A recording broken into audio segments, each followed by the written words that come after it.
All right. All right, welcome everyone. Good afternoon. Welcome to this session on EID, e-government and digital trust, and welcome to the World Economic Forum 2025, where the theme is really collaboration for the intelligent age. It is my pleasure to facilitate this session. My name is Öykü Işık. I'm a professor of digital strategy and cybersecurity at IMD Business School, and I have an amazing panel to discuss this very interesting topic with you. But let me first, before I introduce them, allow me to set the stage for the rest of the conversation. We have been talking about EID for quite a while now, and we have several countries out there that are also experimenting with this. We see great adoption rates in some of these countries as well. At IMD Business School, we have been looking into the concept of digital competitiveness for several years now. In 8 years in a row, we have been publishing a report on and ranking countries on their capacity and ability to digitally transform and take advantage of these technologies. And on that list this year, Switzerland was number 2, number 1 was Singapore, and number 3 was Denmark. So Singapore and Denmark are 2 other countries that has very high adoption rates when it comes to digital identities. And this report, I encourage you to take a look at, also highlights the skills and capabilities and the infrastructure Switzerland has access to also make this initiative a success. And of course, the concept of an EID is not new to Switzerland as well, and we'll also hear about this from our panel today. This has been in discussion for a couple of years already, and there are new initiatives that I also look forward to hearing in terms of what the investments are and what the road forward is. With that being said, let me introduce my panel. To my left, we have Ms. Anna von Moret, the president of EPFL. To her left, we have Mr. Andrzej Kudelski, chairman of the board and CEO of Kudelski Group, also with Inesuis. To his left, we have Ms. Isabelle Moret, state councillor and head of Department of Economy, Innovation, Employment and Heritage of Canton Vaud. And we have, last but not least, Mr. Christian Keller. He is the managing director of Amazon Web Services, AWS, for Central Europe. So welcome, everyone, and thank you for your time for this panel. We do have some, of course, questions that we prepared that I want to ask, but I want to first get a very quick and maybe personal reaction from you, putting your consumer hats on. Why is this topic important for you? How do you relate to, and why do you care about digital identity, EID? Maybe we can start with you. We've gone from analog to digital in many parts of our life, and this is the last one that is missing. And from an academic point of view, there's many academic questions in which we can contribute to society to make it safe, and so that's interesting for me. From safety and security perspective, there's definitely more research to be done. Thank you. Andrzej? I would just take an anecdote.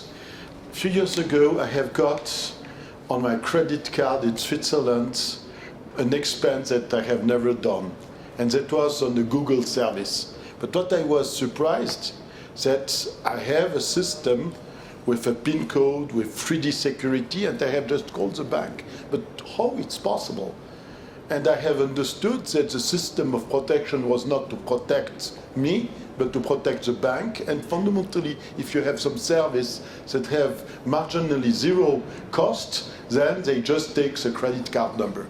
Having said that, when we look at EID, what is important is not to protect the state or to protect the other actor, it's to protect yourself, and you never know how an illegitimate copy can be misused. So very personal story on why having a secure, reliable and dependable EID can make a difference in this case. Thank you. Isabelle? Oh, I think it will be easier and quicker. I'm living only with my smartphone, so when I came here to be accredited, they told me, how about your ID card? And I say, card? I have only my smartphone, and we don't have an EID in Switzerland yet. Will a picture which do the thing or not. With an ID, a real EID, it will be easier. I would have everything on my smartphone. Being able to prove I am Everything. who I say I am. For everything. Thank you. Chris, what do you think? Thank you. Thank you for having me here. It's also a personal story, right? I mean, I live here in Switzerland, have the family here, grew up here, everything. And then, you know, as you grow up, you accept things how they are, right? Because the environment conditions you a bit. And as I work internationally, I figured out, you know, in every state I'm in, also in Central and Eastern Europe, the taxi driver has an electronic ID, has the driver's license on the mobile phone, has the health insurance on the mobile phone. So I started to do my own, I developed an obsession over EID and started to do my feature compare between the different states, right? Because there's differences, and that led me to dive really deep on the topic. Yeah, thank you for that. And all of you, of course, referred to the concept of proving identity, being trustworthy, you know, providing reliable piece of information. These are all kind of underlying notions in all of your examples. And maybe can I start with you, Anna, that you talk about this trust as a core part of not just only the economy, but as a part of our society, right? And we do see so many trust reports showing us that Edelman Trust Parameter is something that comes to mind, that consumers tend to even sometimes trust more private organizations than governments. So we always have this discussion around how does this change with digital? What is your perspective on that? How can we use EID as an enabler of that? First, trust is something that is very difficult to gain and very easy to lose. And we should be conscious about this once we start with the EID. As academics, we look into algorithms that maintain the privacy of the people and that can be trusted. And sometimes this can be very difficult to understand from the common person why this is trustworthy, and we need to work a lot towards that to make it comprehensible. And then the other part of the trust is who is going to own the infrastructure for the EID and how much trust there is on that institution. Is it the government? Is it a private company? How do people feel about it? Mm-hmm. And that's a question that is to ask to the population. So it's one thing of EID as a concept, and then the infrastructure and everything that goes around it to enable that to function properly. The implementation is key, and how we implement it and how we guarantee that people trust, and understanding what are the fears, and we can learn from the fears for the implementation as well. Thank you. Of course, as you mentioned, cybersecurity, security of the infrastructure of the service is super important.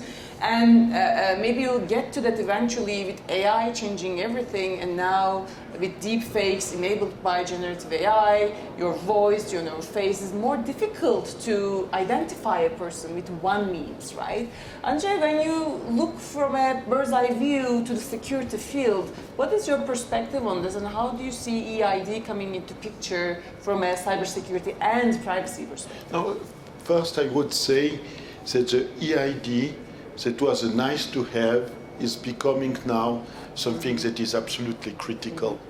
And even if you take what has happened during the COVID, when people have done a lot of things just remotely, the need to have an EID have never been so powerful and so important, because fundamentally the issue that you have is it's not just that you have to prove that you are yourself, but to ensure that somebody else cannot use something much simpler to prove that you are you without being you.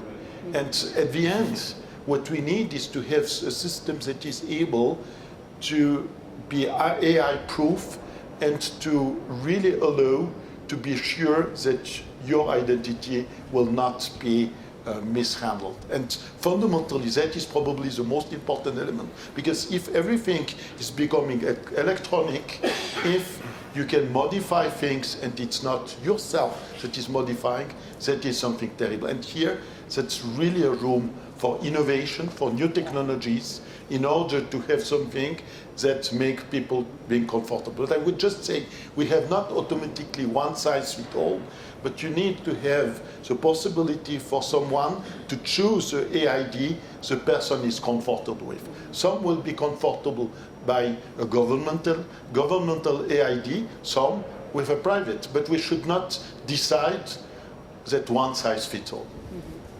And how do you think this could drive innovation? Because you're talking about, of course, collaboration that might be necessary also, right? I mean, you say government-enabled, private-enabled. No, the key element of innovation related with that is to say that if you have a safe and secure AID, you can do things that you were not able to do before. I give you an example. If you have a very sensitive information that are, for example, your health record, if you have an AID that you can trust, then you can visualize and get access to a lot of information that you would normally never trust to have them electronically.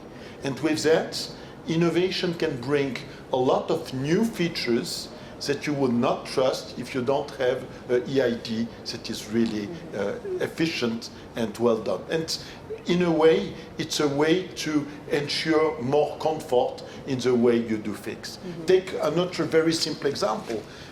In some places, you need to prove your age to buy, for example, a bottle of wine. But maybe you are not interested to reveal your identity, just to prove that you meet the criteria, but without disclosing all the information. That is typically something that is possible with technology, and that is typically the type of little innovation that can be considered. Maybe something that used to be not so easily achievable before, now we have algorithms that enable us doing that, right? So maybe it's also more achievable in that sense. Thank you for that. And maybe you'll hear more examples of innovation later on as well. But I would like to hear, now that you talked about government and private collaboration, from Isabelle, there has been a referendum and discussions in Switzerland about this. So I was wondering, what has been learned about this topic so far? EID is very important. It's a cornerstone for firms and for citizens. For example, for firms, it's, you told about it, André, it's a strategic lever for innovation. And for citizens, if we want to build a real e-government in Switzerland, first we have to have an EID. And it will be quicker, easier for citizens. It will bring security. And in that case, we must say we are quite back behind in Switzerland. But why? It's because we have to convince people because they vote. And we had a first attempt in 2021 with a referendum, and a lot of people voted against. 64% of the Swiss citizens who voted against, and in my region, even the Canton voted again. I think it was a lack of trust of the system, because the system in 2021 was a private-public project. And citizens said, I do not trust private to have my so important data. And the new project now is a really public project. It will be a government app on your smartphone with open source. It will be secure. And we'll have audit on it to be sure it's secure. And we think with that project we will build trust, and I hope we will have a majority with this project. Thank you. Maybe to discuss a little bit more, we have this specific case of Switzerland as the needle is moving forward. Chris, you talked about how you made it your personal project, passion to learn about. Obsession, you said, right? Obsession. I think what examples can you share with us? Yeah, no, I just want to kind of start where Isabelle also started in saying, as you said, we're late, and my provocation is actually we are in the catch-up here in Switzerland, right? And you look at some of the states, they have, they moved ahead, like Estonia, 20 years ago on this already, right? So there's also studies that say, well, actually, Switzerland is in Europe in the last third of the ranking in terms of e-government services, and then you can always say this is bad or this is good. As an optimist, I say this is a fantastic opportunity for us to accelerate, as many think about GDP growth and everything, so don't take it wrong, but we're in a catch-up mode. It's very simple. Why do I say it? Look at the Ukraine. So the Swiss Agency of Development and Collaboration, DEIEP in German, they helped Ukraine since a long time and support their digitalization efforts prior to the war already, right? And it started in 2019, started small, you could pay your fine, your parking fine, etc. And just as one service, and then expanded. By now they have 20 million users on it. They have, if you forget your passport, actually there's no paper passport anymore, right? It's only on your digital device. You can marry over this app. You get divorced over this app. You can register for your children, newborn children over this app. You can agree for a ride share. So there's the way the Ukrainian state works is with a focus on citizens, to Andre's point, because there's people who live in country, but also a large community by now outside of the country as well. So the state functions and is focusing on making it easy for the citizen to be part of the state, right? So as opposed to, the state mandates you need to pay your taxes over the app, which can be an effective way to drive user adoption. But one of my learnings there is as well, you need to focus on the value that the ads, the wallet in Switzerland, it's called the wallet, right? The wallet ads, so that you have lots of services that add value. You cannot only say it's the law and it's an obligation, and you need to use the app. The Estonia has 98% adoption rate on EID, right? If we create a wonderful technology and have only a few 100,000 using this in Switzerland, we will fail. So I would just add one point on top of what Chris just said. We need always to look at what is the alternative. If the alternative to AID is nothing, you will be more secure. If the alternative is to send a scan with your signature, then it may be a weak point. So we need to see what is a trade-off between security and, in a way, ease of use. And that is always the question. And one of the ways to solve that, and that is the American way, is you have an entity that will identify you if there is a fraud. And that is, at the end, one of the big questions. If something bad happens, who is responsible and who will pay? How do we figure who's responsible, right? Perhaps you can ask you why you said before Switzerland is number 2 on this innovation index of IMD, and why are we so way behind with e-government? I will say first it's because we vote. Perhaps I don't know if everybody knows, but every 3 months we vote on something, on a large panel of questions, and in 2021 it was very technical. And I would say perhaps we are a smart observer. We look what's happening in other countries and we can adapt it to our context to convince citizens to vote for it. Indeed, the index looks into skills and capabilities and infrastructure, right? And what you're describing is really taking action steps. So that's a great way of saying that we do have what we need, and the rest is really deciding and taking action, right? This is amazing. And clearly there is this need, whether it's from an implementation perspective, preparing the infrastructure, there's a need for this multi-stakeholder collaboration at every stage of this initiative, right? And Anna, you also talked about this when you talk about digital trust. I was wondering if you can talk a little bit about how EPFL approaches this, right? Because EPFL already does cooperate with industry partners like Kudelski or government and other even international partners. So when it comes to collaborating on interoperable standards, creating these standards and solutions, what are some examples you can share or maybe learnings from the initiatives that EPFL is already involved in? Thank you. So first to say that we've been obliged, all of us, to move to electrical and electronic versions of banking and many other applications that have become our daily. We have everything on our phone, and it is at the end is so practical that we've done it, and probably with EID will be the same. It is not less dangerous to have your identity in your phone than your bank account. I think if you have your bank account empty, this is a big risk as well. So that's the first thing. Then for this initiative, we saw how the first time we voted, it was so incomprehensible that the population rightfully voted against, because they want to know what they vote on, and that's the power of democracy.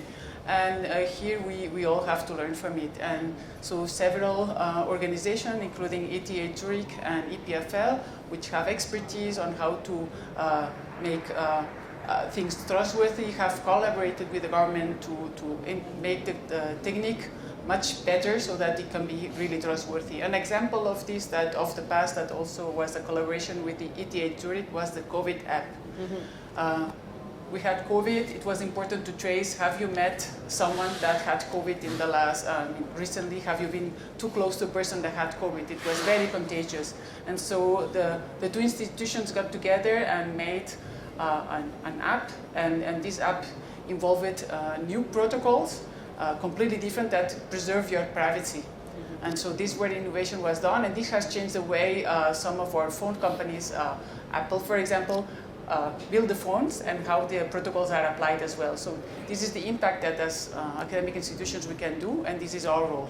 Mm-hmm. And how about what happens when, for instance, I'm thinking of an international collaboration with a country like the US who has different privacy standards than us, right? How would that work out? How would be the initiative towards finding the common ground could work for this? When it comes to ID, these are the governments that have to agree on the standards for sure. And we can contribute to the technical part to see what are the common grounds and how we can make it possible. Yeah. So it's all about setting the standards as well, right? Exactly. And I think, Andre, maybe from as your role as the president of INOSYS, you can also comment a little bit about this. How do we go about defining the standards that are necessary for EID, and what can we learn from other nations also on this? So I will just take two examples. One example is when standardization is helping. Is with GSM, you have had finally the possibility to have a standard that allow you to have a mobile phone that can work worldwide. But just looking at standards, you come to what has happened with Nokia. And you have Apple that have come with out-of-the-box thinking, outside of the standards, and that have created a revolution.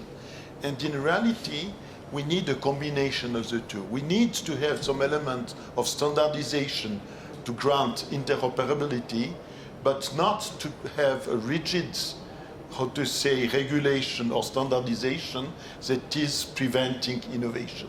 And we have here to find this thin line between what is necessary for interoperability, but some things that will not completely disable possibility of innovation. And we need to be very pragmatic and open in this approach. There are even some estimates suggesting that EID could contribute up to 3% of GDP if well adopted, right? So there's also, as you were saying, there's the benefits that we can quantify and discuss about this, but clearly from an understanding the technology, trusting the technology perspective, security plays a big role. Can you just a couple of points, share with us a couple of points on how do we create this security? How do we create the resilient system with such a national approach?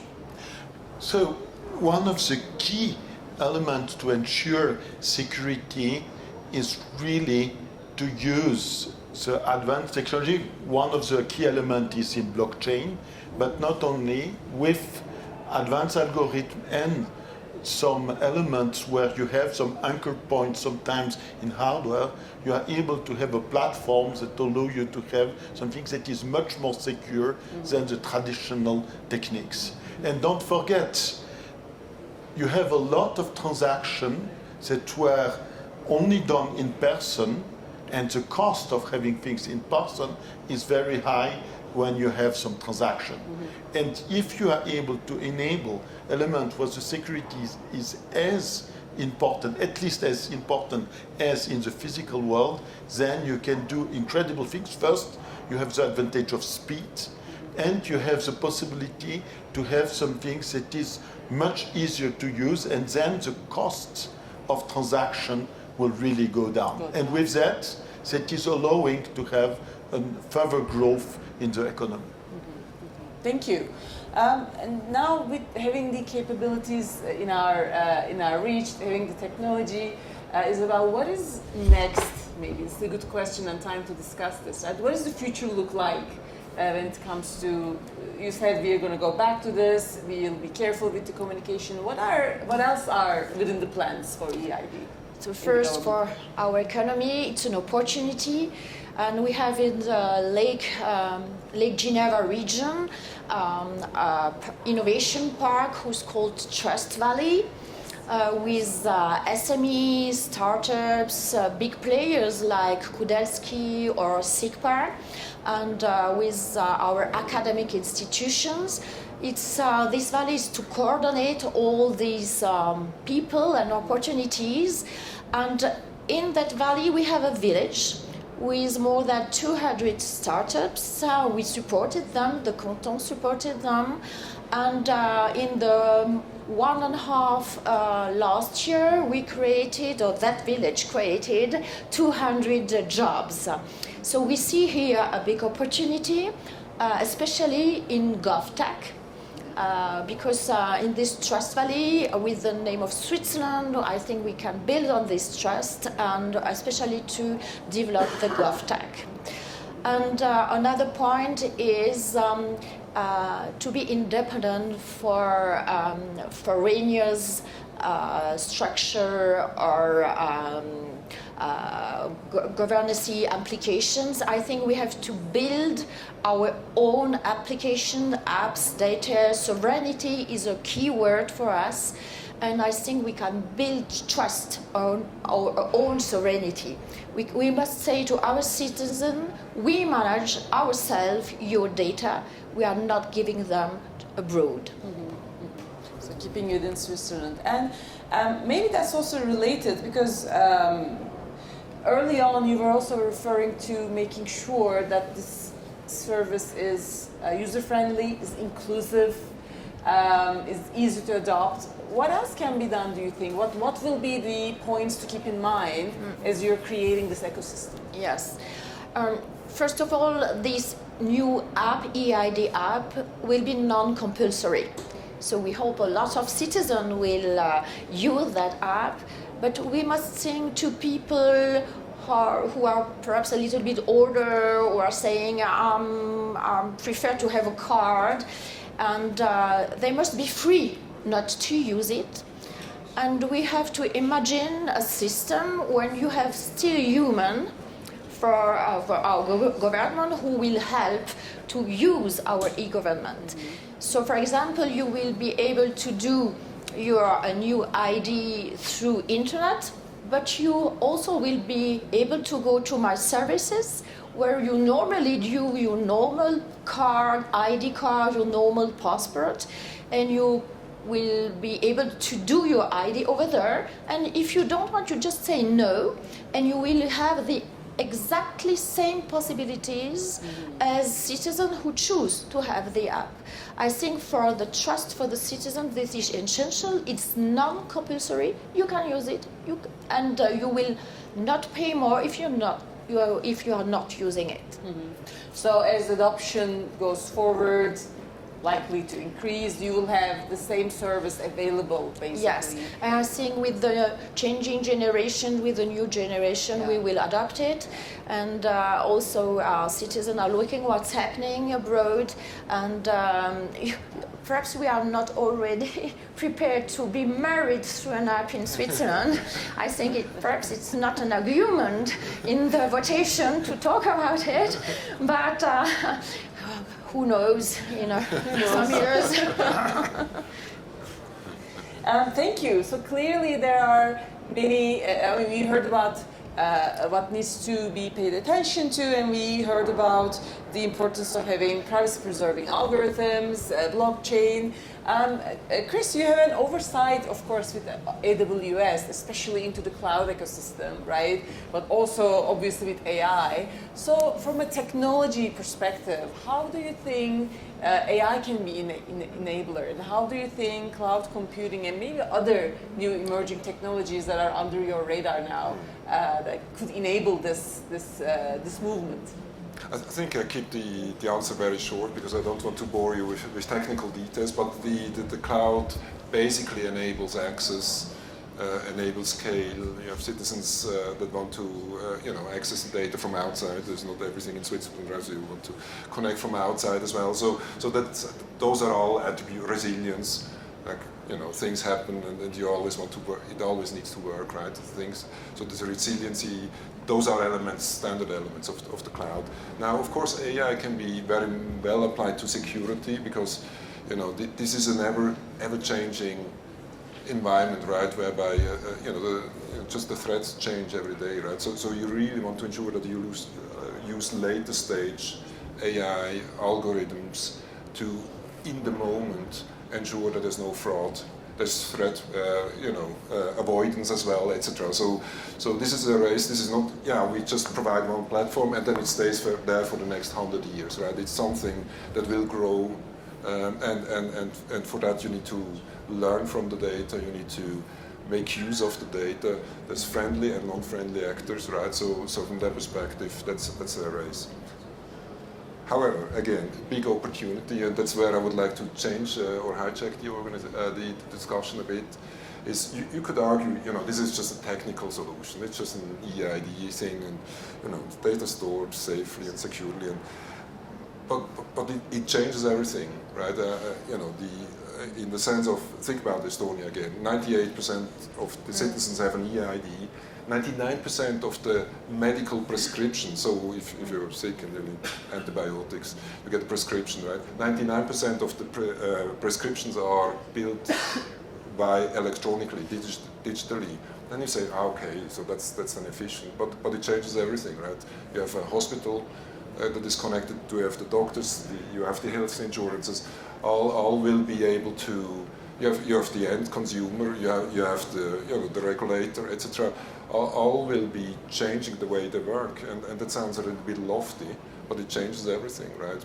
Because you can talk about privacy differently, you can user experience differently, efficiency in health, big thing, right? So from that perspective, or take banking, health insurances, when you know the customer, because you log in.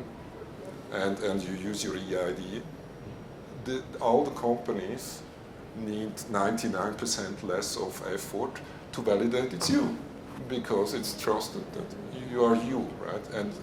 And so from that perspective, know your customer onboarding processes, validation, etc.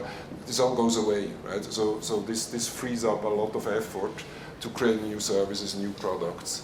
And I could all go on and on, but it changes every value chain if you in every industry in that regard, whether it's B2B, B2C, intergovernmental, with municipalities. Think just about poor municipalities today who have to build a tax portal where you can see your taxes and things like this, right? So it's very, very hard for them. The future will be the digital, elements will be just there for municipalities to build a service that the citizen has some benefit and is secure.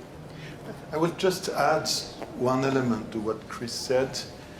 One of the specificity of Switzerland is that it's the citizen that is on top of the political system. So if the citizens say no, it will not happen.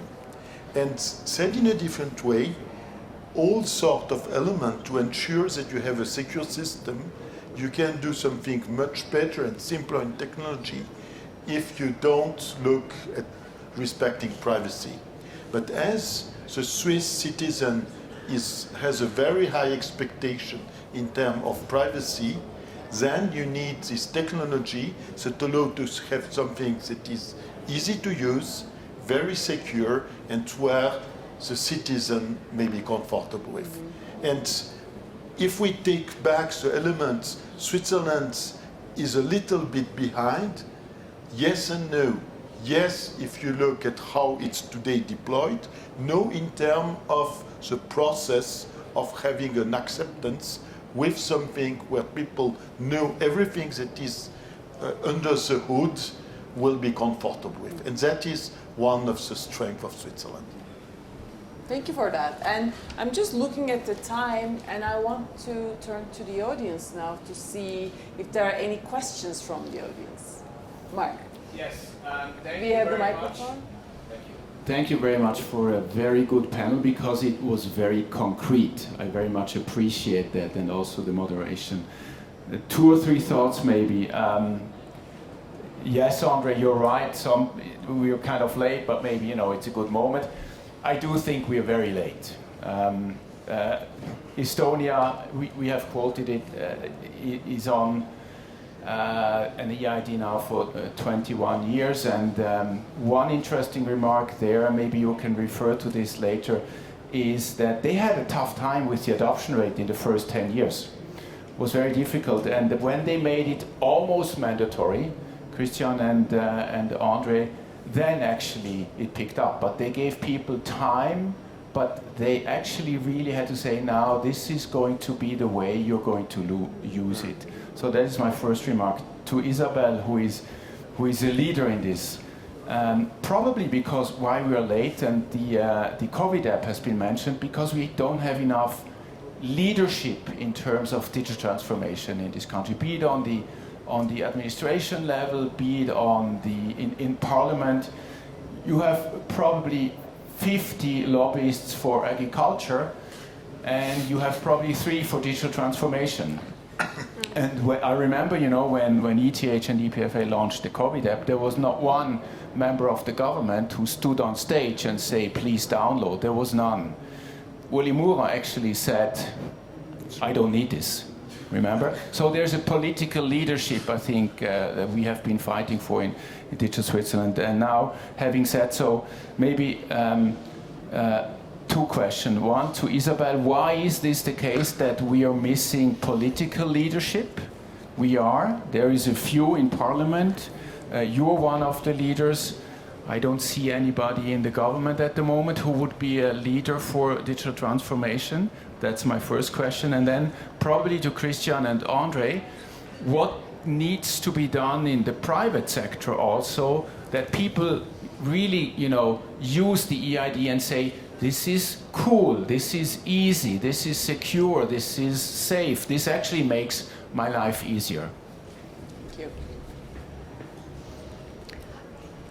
Yes, perhaps I'm no more in the parliament, but as a previous member of the Swiss parliament, previous speaker of the House of Switzerland, I must say in Switzerland, in the Swiss parliament, all the MPs are militians. So it's not easy to decide to regulate on something so technical as EID or AI or digital transformation. So as a parliamentarian, you rely on experts. And sometimes the experts are saying very different things. So what do you choose? And what everything you decide at the end, it's a citizen who is voting, and he must understand it. And when it's too complicated, he says, no, you said it before. So it takes a very long time to explain everything, first to understand it first, and then to explain it to the population what will be the benefits. We were talking before about Estonia. I've been to Estonia when I was president with a part of the Swiss parliamentarians, and you must understand what Estonia has done is wonderful. But we have really another mentality here. When you are talking about hospitals, health insurance, working together on your digital system, here in Switzerland we are afraid from health insurance having private data. So you cannot talking about it, you cannot give this example when we will vote on EID because people will be afraid. So we will, the thing is, the key word is transparency. Transparency, transparency. Explain, explain, explain until everybody understands what are the benefits, and non-compulsory. I give you an example. In Switzerland, vaccination for the kids is non-compulsory. In Belgium, in France, the kids has to be vaccinated to go to school. In Switzerland, no. And even with that, we have a rate of vaccination of the kids very high. I don't remember exactly, but it must be something like 90%. So only with explaining, you have this good rate of vaccination. And I think with digital transformation is exactly the same. You have to explain to be transparent. Thank you. And for the technology question? Yeah. So I think the number one, we are very comfortable in the way the EID is approached, and you mentioned the COVID app as an example before, and also there the code was made open source, right, and was really kind of proven to the for the industry, but also for the public to the secure and it's good, and the way it was done in record time because we had the limitations and the pain, so to say.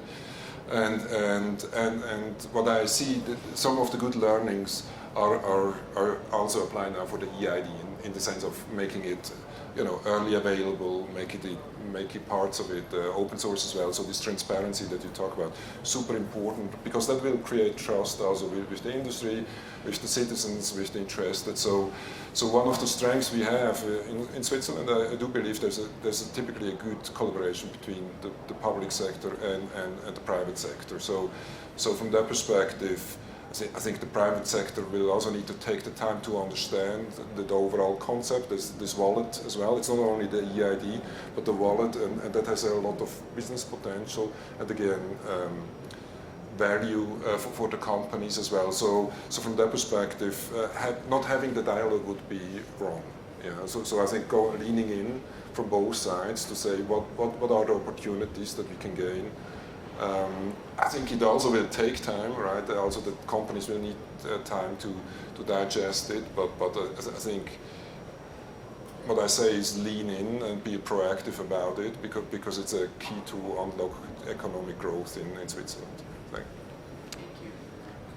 I will take an example that is Amazon in the United States regarding how business can help. Take a very simple example. You order something, you get it same day or the day after, and they bring you they put it in front of your front door. And why? Because the risk overall is something that they can control and minimize. And fundamentally, AID can reduce the risk for business. But what is important is by reducing this risk, to bring something that has some value for the consumer. And one of the most important value is to have something much easier to use. If you take, and I'm sorry to insist on that, the Swiss Post, if you get a package for you, it's a nightmare. If you are not at home when it arrives, it's just an incredible experience. It's really unbelievable. If you compare the US model, where you don't have to worry, even for things that are worth quite substantial amount of money, and the Swiss system, you just get nuts. Thank you. So, Mark, I wanted to add to the answer that academic institutions and especially technical universities like ETH and EPFL, we see our responsibility in explaining the technical terms to the parliamentarians, to the population, and to ensure that when we give an opinion, it's based on what we know, and that we make it very clear what science can say and what it cannot say. Thank you. Given the fact that we have just a couple of minutes left, I would like to ask for final comments from our panelists. Given the discussion, what do you suggest as a strategic point that we can all take away going forward? What would be one strategic advice you have on this topic? So for me, it's just this thought of how do we unlock economic growth, right? So because there's of course rightfully so lots of discussion around privacy, digitalization, security, and everything. But once you're there and you feel comfortable as a citizen and as a state and as a company to deal with it, what's next, right? So I'm asking what's next essentially, right? And for us to we're playing catch up. I think Mark was saying we are far too late. But the reality is, time counts, and there's the economies of speed that matter today. And for us, it's this. If we get this right and keep an eye on the time we spend on this, we can unlock economic growth. And that's for me the challenge and the opportunity in that sense. Thank you. Well, Perhaps national control over data, develop sovereign infrastructures. sovereign infrastructures. Thank you. Andre?